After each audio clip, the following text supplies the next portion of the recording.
Namaste and good morning, everyone. Let's do the prayers first. Om Guru Brahma, Guru Vishnu, Guru Devo Maheshwara, Guru Sakshat Parbrahma, Tasmai Shri Guruve Namaha. Om Bhurбhavasvaha, Tatsavitra Varenyam, Bhargo Devasya Dhimahi, Dhiyo Yo Nah Prachodayat. Asto ma sadgamya, tamso ma jyotirgamya, mrityorma amritam gamya. Om Sahnavavatu Sahnabhunaktu Sahviryam Karvavahe Tejasvi Navadhitamastu Ma Vidvishavahe. Om Shanti Shanti Shanti Om. Let's open our books. Uddhava Gita. We are on chapter number 16 and verse number 54 and 55. They are together, and page number 519.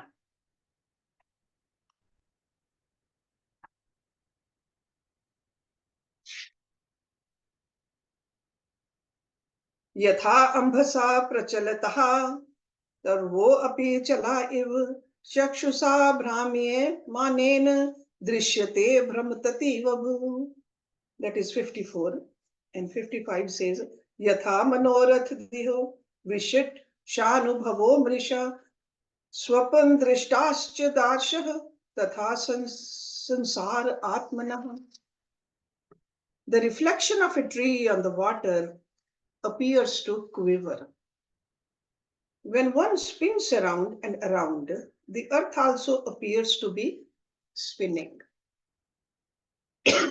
While dreaming, the world that one sees appears to be real, although it is a concoction.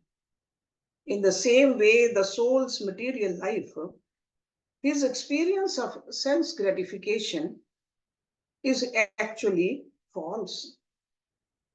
O descendant of Dasha. When one rides in a boat on a river, the trees on the bank of the river that are reflected in the water also appear to be moving. In the same way, the bewildered, conditioned souls consider themselves to be the doers of activities which are in fact merely interactions of the external body with the modes of nature. Trees appear to be swaying when reflected in agitated water. And when one is sitting on a moving boat, the trees on the shore appear to be moving. Similarly, when the living entities become attracted to the external energy of the Lord, thus deviating from their constitutional position, they become bewildered and think themselves to be the doers and enjoyers. So that means that wrong identification, we think we are the body or we are the senses. We forget that we are the Atma, the soul which doesn't do anything. So that's what the bewilderment is. Verse number 56. Arthe hi avidyamane api samsriti na nirvartate dhyayato vishyan asya swapne anartha agmaho yatha. Just as one may experience being bitten by a snake in a dream and thus suffer, although there is no actual snake. The conditioned souls remain entangled in material existence due to absorption in sense gratification, although the objects of the senses are not real. Although material bondage is false, the distress caused by material existence cannot easily be overcome. The Lord therefore explains here that although not factual, material life stubbornly continues for one addicted to sense gratification. Just as a frightening dream continues for one who is sleeping. One who remains fully engrossed in thought of material enjoyment certainly becomes subjected to material miseries due to his contact with matter. The experience of a dream has no value to the seer when he wakes up. And we all experience this every night. In the same way, a liberated soul can understand that illusory material enjoyment and temporary material designation are not eternal. As a dreamer sees things that actually have no existence, the conditioned soul sees material objects as being separate from the Supreme Lord. All the transformable objects created by the external energy of the Lord are destroyed in due course of time. The spirit soul, being deprived of engagement in the devotional service of the Lord, who is the object of knowledge, as well as the opportunity to experience uninterrupted happiness, remains situated in an incompatible position while experiences fragmented time, imperfect knowledge, and obstructed happiness. After one awakens from a dream, the remembrance of the dream may linger. Similarly, one engaging in the devotional service of the Lord may be sometimes troubled by the dim reflection of his previous sinful life. One should therefore become strong in Krishna consciousness by hearing the Lord's instructions to Shiliputta. Verse number 57. Tasmat Uddhava ma bhukshava vishyan asad indriye atma grahan nirbhatam pashyehi vikalpikam brahmam. Therefore, O Uddhava, do not indulge in sense gratification with your blunt material senses. Instead, understand how the illusion based on the dualities of material existence prevent one from realizing the self. See, self or the soul, Atma, is the real thing, but we just do not pay attention to that. We are just wandering in this Maya or the material energy. Meditation, the objects of the senses with the spirit of enjoyment, is the cause of all anarthas. Therefore, one should give up such meditation, realizing that it is only due to ignorance that one accepts the body as the self. Over here, this meditation means thinking about the objects only. Attachment to the material body, which is not the self, is the cause of illusion. This is the purport of this verse. The Supreme Lord instructs Uddhava that an intelligent person should realize the uselessness of trying to gratify the senses unnecessarily, seeing things as being without a relation to Lord Krishna. If by seeing the pathetic condition of the conditioned souls, one becomes determined to realize his constitutional position, he should be considered a genuine philosopher. So conditioned soul means the Jivatma, the Atma which is conditioned by these layers of matter. That is called a conditioned soul. Verse number 58 and 59 together. Kashiptoho vamanito sadhi pralabdo suyuto yathava taditaha saniradho va vityaha va paribhapitaha Nishthuto mutrito varge bahudevam prakampitam shreyas kamaha krichurgat atmanatmatmana udret. A devotee who actually desires to attain perfection in this very life should tolerate all kinds of difficulties. So difficulties come in life, but a devotee, by understanding all this, can overcome. So he says tolerate. Even when insulted, ridiculed, or even beaten or confined by miscreants, or when spat upon or urinated upon by ignorant fools. With intelligence fixed in devotional service, he should remain undisturbed. Okay? And this disturbance is a disturbance of the mind. So mind should stay undisturbed. At the bodily level, sure, you can move away also, you can do whatever you need to do, but mind should not be disturbed. How can one live without indulging in sense gratification? These two verses provide the answer. If one is driven out, taunted, insulted, deprived of his livelihood, or spat upon, he should simply tolerate these inconveniences and protect himself with his good intelligence by remaining fixed in self-realization. So I would say not only during the negative, but even during the positive. If somebody is honoring you, putting you on the pedestal, putting flower garlands on you, still you should not be disturbed.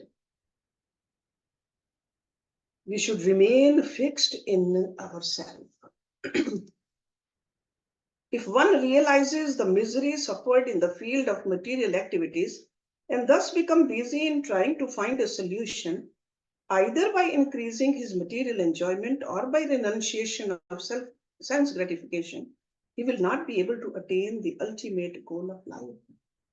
In this regard, Shri Chaitanya Mahaprabhu instructs us, one can chant the holy name of the Lord in a humble state of mind, thinking himself lower than the straw in the street. One should be more tolerant than the tree. And we have always heard about the tree. If you put stones on it, throw stones, whatever tree has will give, whether it's the leaves or the flowers or the fruit. Devoid of all sense of false prestige and ready to offer all respects to others. In such a state of mind, one can chant the holy name of the Lord constantly. If one seriously follows this advice, then the temptation for increasing material enjoyment and the simple renunciation of the fruits of karma will not capture one. The best means for achieving auspiciousness is to become sober, tolerant, and free from false ego. So that means we got to work on these negative tendencies of ours. We should be tolerant. Now Uddhava says in verse number 60, because so far Lord Krishna was speaking in these verses. So Uddhava says, Yathevam anubudhyayam vadno vadatam var. Uddhava said, O most eloquent speaker, kindly explain these statements so that I may properly understand them. Please tell me how I can tolerate the above mentioned disturbances and thus become advanced in spiritual life. Because it's easy to say tolerate, but he says, how can I tolerate all these negativities in life? Then in 61 also he says, Su dushaham imam manne atmanne asad atikramam vidusham api vishvatman prakriti hi baliyasi rite tvad dharam nirtana shantam sate charnalyana. O soul of the universe. So he is saying that to Lord Krishna, O soul of the universe. One's acquired nature and material life is very strong. Because of this, it is very difficult for even learned men to tolerate the offenses committed against them by ignorant people. I think that only your devotees who are fixed in your loving service are able to tolerate such offenses. So even learned people who know that they should tolerate abuse are unable to do so because theoretical learning alone cannot make one saintly. So learned means, say in Sanskrit we call it a vidwan. So a scholar Scholar knows theoretical knowledge, but has not practiced yet. Okay? So there is a Vidwan and there is a Jnani. Jnani is the one who's realized. Vidwan is the one who is a scholar. So that's what he's saying over here. Even learned people who know that they should tolerate abuse are unable to do so because theoretical learning alone cannot make one saintly. On the other hand, the devotees, because they possess a similar nature to that of the Supreme Lord, remain peaceful in all conditions of life because they always reside under the shade of the Lord's lotus feet. As long as one has a propensity for material enjoyment and thus is absorbed in matter, he cannot attain peace. By taking shelter of a so-called spiritual master who desires material enjoyment, liberation, or mystic perfections, one's restlessness in the form of material desires will not decrease. Only by the good influence of the devotees' association and following their instructions can one make tangible advancement in spiritual life. So, in these two verses, first he is just saying, I don't know, how can we do it? And then we got the answer. He says, being in a close contact with the saintly people or become a devotee of God, always keeping God in the mind. So that's how we can tolerate the insults or the misfortunes or the low times in life. Remember God, love God wholeheartedly. Now, next chapter, chapter 17, the song of the Avanti Brahman. So there's a summary of the chapter first. Let me read that. This chapter tells the story of a wandering mendicant sannyasi from the country of Avanti as an example of how one should tolerate the disturbances created by foolish people. The harsh words of uncultured persons pierce the heart even more painfully than arrows. Still, the mendicant Brahman from the city of Avanti, even while being attacked by wicked men, considered this misery to be the result of his own past misdeeds, and so he tolerated it without being disturbed. Okay, so that means that sometimes when we go through the tough times, we got to remember that I must have done something. So acceptance of our own karmas in the past.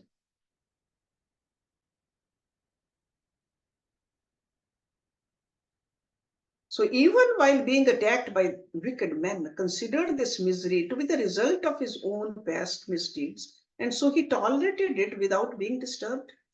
Previously, the Brahman had been a farmer and merchant. He had been extremely greedy, miserly, and prone to anger, and so his wife, sons, daughters, relatives, and servants were deprived of a life of enjoyment and gradually came to neglect him. In due course of time, thieves, family members, and providence took away all of his wealth. Finding himself without any money and abandoned by everyone, the Brahman developed a deep sense of detachment. He considered how the earning and preservation of wealth involve great effort, fear, anxiety, and confusion.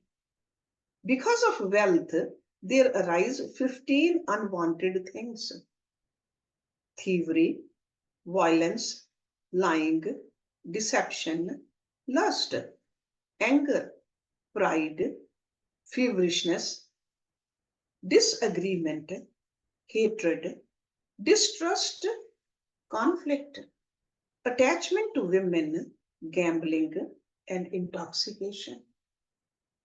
When this meditation arose within his heart, the Brahman could understand that the Supreme Lord, Shri Hari, had somehow become satisfied with him. He felt that it was because the Lord had become pleased with him that the apparently unfavorable turn of events in his life had occurred. He was grateful that a sense of detachment had arisen in his heart, and he considered it to be the factual means for his deliverance. In this condition, he became determined to engage in the worship of Lord Hari for the rest of his life. And for this purpose, he accepted the order of Dandi sannyas. Thereafter, he entered different villages to beg alms, but the people disturbed him in various ways. Still, he simply tolerated this, remaining firm like a mountain. He remained fixed in his spiritual practice and sang a song that has become famous as the Bhikshu Gita. Neither human beings, demigods, the soul, planets, the reactions of work, nor time are the causes of one's happiness and distress. Rather, the mind alone is their cause, because it is the mind that causes the spirit soul to wander in the cycle of material life. The real purpose of all kinds of pious activities, such as charity and the performance of religious rituals, is to bring the mind under control. One who has already conquered his mind by meditation has no need for any other process. And for one who is incapable of fixing his mind, all processes are of no practical use. Okay, so the real purpose is to control our mind. The false conception of the material ego binds the eternal spirit soul to material sense objects. The Avanti Brahmana became determined to cross over the insurmountable ocean of material existence by rendering service to the lotus feet of the Supreme Lord Mukunda, with the same faith in the Lord that was exhibited by great devotees in the past. Only when one can focus his intelligence on the lotus feet of the Supreme Personality of Godhead can the mind be completely controlled. This is the essence of all practices meant for spiritual advancement. So this is the summary of this chapter. Now we are going to go through verse by verse. So verse number 1. Shri Badrayani Uvacha. स एवं आशांसित उद्वेन भागवत मुखेन दार्शः मुख्या समाज्येन भृत्य वचो मुकंदस तम अभवाशे श्रवणीय Virya. Shukdev Goswami said, if you remember, this Uddhava Gita is a part of Bhagavad Purana. And Bhagavad Purana is a story where Shukdev ji, who is the son of Rishi Vyasa, giving all this knowledge to Parikshit, Arjun's grandson. So if you remember that. So that's why over here we have a Shukdev ji speaking. He says, Lord Mukund, the foremost of the Ashrahas, at the request of the exalted devotee Uddhava, first praised his servants' fine statements. The Lord, whose pastimes are meditated upon by great sages, then replied. So he says from the next verse, we see the answer of Lord Krishna to Uddhava. But over here, the story goes to the Shukdev. This chapter describes how a dishonest person lost his wealth and then was insulted by miscreants, and how one can remove his distress with the help of his intelligence. So with the help of the stories, sometimes we can understand the message, which is very deep, easily. We can remember it also. We have been used to listening to the stories ever since we were little. And now at this age, we are telling the stories to our kids and the grandkids also. So this is one way to impart the knowledge. And so the same thing Lord Krishna is doing with Uddhava over here. So what does he say? In verse number 2, Bhagwan Uvacha, बारहस्पत्य है स नासत्य है अत्र साधुर वे दुर्जन रहते हैं दुरैक्तर भिन्नम आत्मनम य समाधातुम ईश्वरः. The Supreme Lord said, O disciple of Brihaspati, rare is the saintly person in this world who is capable of pacifying his mind after it has been agitated by the harsh words of a miscreant. Okay, so that means once this mind gets disturbed, sure, it gets very hard to pacify it. So the Supreme Lord said, O disciple of Brihaspati. So over here we understand that Uddhav's Guru was Brihaspati. My dear Uddhava, your statements are most reasonable. There is a completely spiritual path that is incomprehensible even to your spiritual master, Brihaspati. Now hear of this from me. Devotees try to follow in the footsteps of saintly persons, and yet non-devotees often attack them by putting forth unreasonable arguments. Would we can vouch for that also? Upon seeing the non-devotee's life of eat, drink, and make merry, the simple-minded and peaceful devotees feel broken-hearted. Although the devotees remain aloof from sinful persons, the non-devotees' abominable mentality and their harsh words by which they insult others certainly curb the progress of the human society.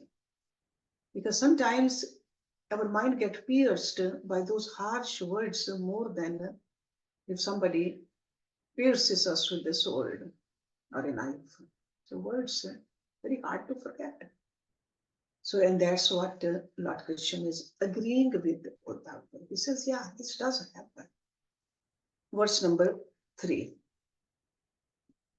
Na tatha tapyate vidha puman vanes tu marm gay yatha tu danti marm sthahi astam purush eshvaha. The harsh and insulting words hurled by the lowest among men cause more pain than the sharp arrows that penetrate one's chest during the battle. Harsh words are here compared to sharp arrows. Then what else he says? Number 4. Kathyanti mahat punyam itihasas ihodvah tam aham varneshyamihi nibodsu samahita. My dear Uddhava, please listen attentively as I narrate a most pious history that the compilers of the Purans have narrated in this regard. So he says this story has been mentioned in the Puranas also, and the same story I'm going to tell you. Verse number 5. केनचित् भिक्षुणः गीतं परिभूतेन दुर्जनः समरतां धृते युक्तेन विपाकं निजकर्म नाम. Once there was a sannyasi who was insulted in many ways by sinful men. However, with determination, he remembered that he was suffering the results of his previous actions. I shall now narrate to you his story and that which he spoke. Although it is common to hear harsh words these days, they are nonetheless more painful than sharp arrows. The Lord is herein narrating a story from the Puranas. The word vipak means fruits. Vipak. Those who try to live a renounced and saintly life are generally insulted by uncivilized men. Still, a saintly person knows that he is not simply being offended by coarse fools. He knows that whatever happiness and distress he experiences in this world are the results of his previous activities. So that means nothing happens actually without reason. We got to accept that. Therefore, it is always advised that those who desire liberation from material existence, regardless of the path they cultivate, should never become angry and retaliate those who offend or insult them. Because if we get angry and we retaliate, what are we doing? We are creating more karmas, and we'll have to pay for those karmas in future. In this regard, Sri Chaitanya Mahaprabhu has instructed us to be as tolerant as a tree. This instruction is for the benefit of all kinds of people, because practically in any endeavor it is experienced that only by tolerance is conflict avoided. If one does not respond to those who offend him, one will find that such ruffians will soon leave him alone. Verse number 6. Avantishu dvija kaschit asid adadeyatma shriya vartaha vriti kardyastu kame lubdo vikopnaha. Long ago, in the country of Avanti, there lived a Brahman who was wealthy and endowed with great opulence. He engaged in farming and commerce, but he was very miserly, lusty, greedy, and prone to anger. So all these qualities, they go hand in hand. Anybody who's greedy, anger will be there. Okay, so miserly, lusty, greedy, prone to anger. So the city of Avanti is in the district of Malav. This Brahmin was a farmer and a businessman by profession, but his character was abominable.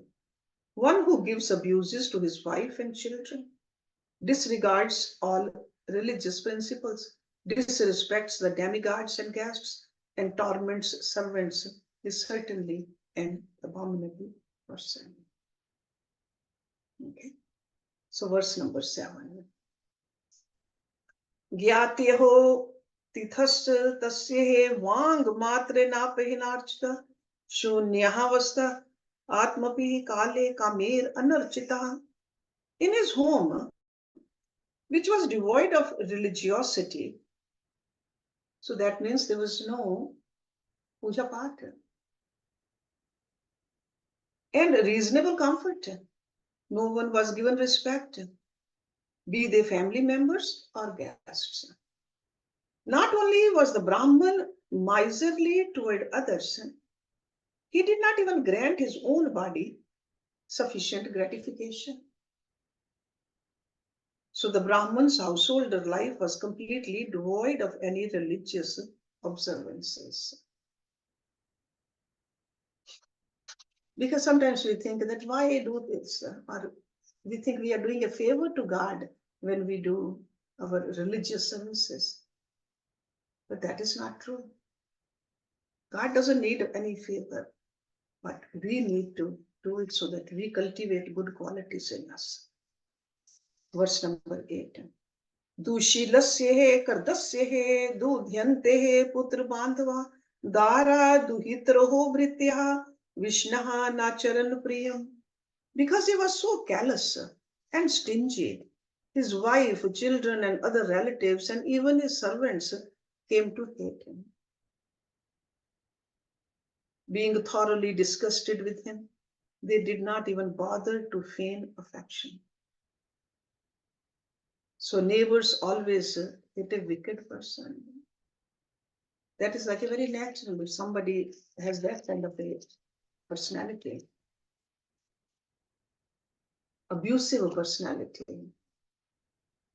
so nobody will like him. And this is what happened to this man. Let's do a couple of more verses, then we'll talk about it. Tasyevam yaksha vitasyehe chayut sayobhye lokataha dharam kam vihinasyehe chukrudhu panchabhaginaha.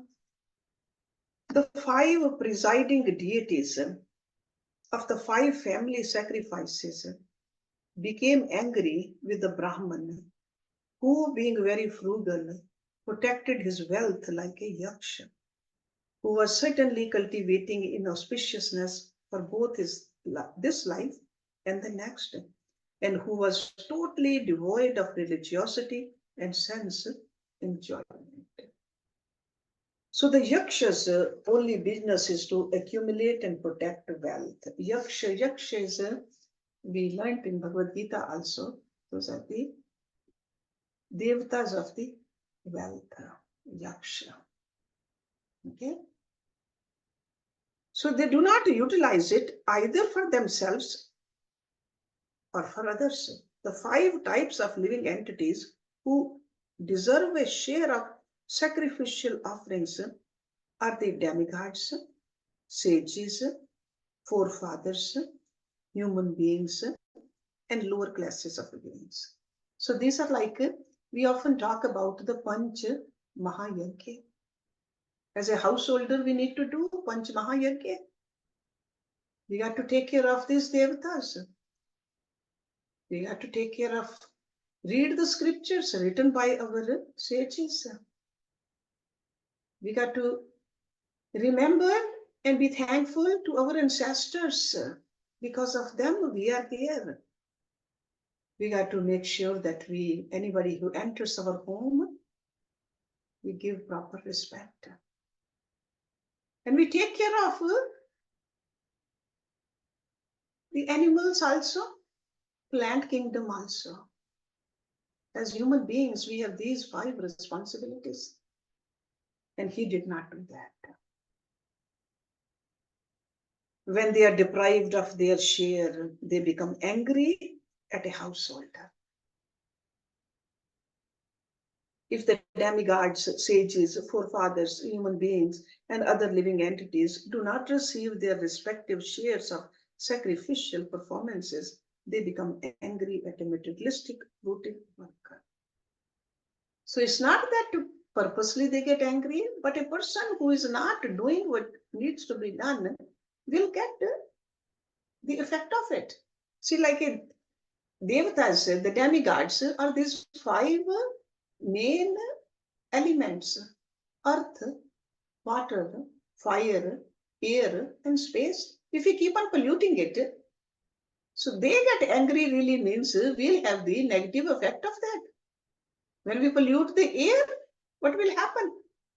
We'll be breathing the polluted air. If we dirty the water, what will happen? Without water, we cannot even survive. That's why our rishis called this water Amrit, nectar. Do not pollute it. So these are the demigods. These are 5 basic elements without which we cannot live. Okay, so they are not getting angry, but we are polluting them, and then the effect of that we got to bear. And the same thing happens like a sages, Rishi, it's called. Sages are the one who have written these scriptures for us. And if you don't read them, it's not that sages are getting angry, but we are not getting the knowledge. And we live a life just like animals will. No knowledge in the brain.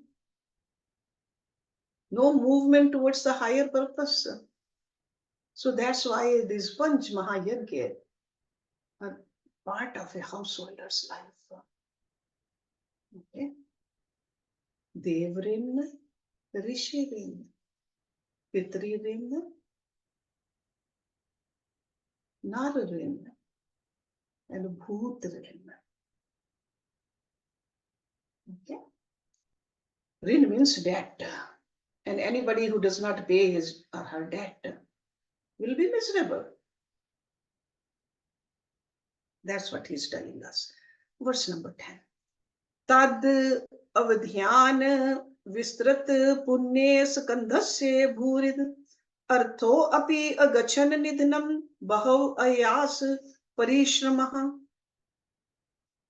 O magnanimous Uddhava, as a result of disregarding the demigods in this way, the Brahman gradually lost his accumulated piety and soon became bereft of his hard-earned wealth. Sure, he worked hard. He had the wealth, but then he did not. It's almost like if somebody has a bank account and does not put more into it, just keep on withdrawing it. Sooner or later, all the wealth will be gone. And that's what he did. He had good karmas. That's why he was a wealthy man. But he did not add more into his good karmas. And he just became bereft of all the good karmas. So the Brahman lost everything, including his hard-earned wealth, because of neglecting those upon whom he depended. He did not take care of his family. He did not take care of his workers. And he did not do his duties properly. So accumulating wealth by means of farming and trading is certainly very laborious. So he did work hard. He accumulated, but that he lost it all. नाट्यो जागृहा किंचित किंचित दसस्य उद्धव देवता कालता किंचित ब्रह्मं बंधोरम नरी पार्थिवात. O Uddhava, some of the wealth of that fallen Brahman was taken away by his relatives, some by thieves, some by providence, some by the influence of time, some by ordinary men, and some by the king. The Brahman lost his wealth as a result of natural calamities, such as fire in his house, as well as due to food grains rotting under the influence of time, theft, government taxes, and pilfering by his friends and relatives. In this way, he became a poor man. If a Brahman neglects his Brahmanical duties, he is referred to as Brahma Bandhu, or a so-called Brahman, and not considered a genuine Brahman. One who takes pride in posing as a Brahman without making any attempt to elevate himself to the transcendental platform is not a genuine Brahman. You remember in Bhagavad Gita, Lord Krishna clearly told us a Brahman is predominantly sattvic. Qualities of a Brahman he mentioned over there, but is referred to as a Brahma Bandhu, or a friend of a Brahman. Devotees of the Lord are not proud, thinking themselves to be the most exalted members of society. Rather, they very humbly think themselves fallen and without any qualifications. However, those who are intelligent know that such humble devotees are actually Brahmans, whose hearts are cleansed by their engagement in the devotional service of the Lord. So let's stop it here and we'll start with the verse number 12 next week. It's an interesting story with a great message attached to it. Om Purnamada Purnamidam Purnat Purnamudachyate Purnase Purnamadaye Purnameva Visheshyate. Om Shanti Shanti Shanti. Thank you very much. I have a question.